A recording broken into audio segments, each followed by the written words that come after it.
Un mot pour décrire le mois de la fierté, pour moi, c'est inspirant. C'est un rappel, une commémoration des émeutes qu'il y a eu à New York en 1969. C'est une opportunité pour reconnaître tous les progrès accomplis jusqu'à présent en termes d'égalité et d'inclusion. C'est l'occasion de s'inspirer de la culture, de l'histoire, des avancements. Grâce aux générations précédentes, à leur courage de faire face à l'adversité, puis à leur persévérance. Puis je me suis rendu compte que c'est seulement depuis le 17 mai 1990 que l'OMS a enlevé l'homosexualité des maladies mentales. Tu sais, en 90, j'étais né. Tout le monde naît fier. Quand tu grandis et tu te fais marginaliser, il y a de l'inconnu, bien souvent tu perds un peu cette fierté-là, tu peux te renfermer sur toi-même.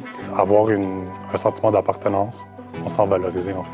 Un milieu inclusif, pour moi, c'est vraiment d'être soi-même, autant à la maison qu'au travail. C'est un environnement où c'est pas seulement facile, mais favorable d'être soi-même, d'être authentique. Je crois aussi que c'est important d'éduquer la société sur la communauté LGBTQ. Pourquoi c'est important d'avoir un comité comme le comité Fierté CDPQ, en fait? C'est vraiment de pouvoir dire à tous les employés à la caisse d'apporter, entre guillemets, notre soi-même au travail. Le plus qu'on en parle, le plus ça va être normalisé et moins stigmatisé. En parlant, en voyant d'autres histoires, bien, j'espère que ça va inspirer d'autres à voir des personnes comme eux, des personnes qui les inspirent, des personnes de qui ils peuvent être fiers, puis être fiers d'eux au passage. Est-ce que je peux dire fierté?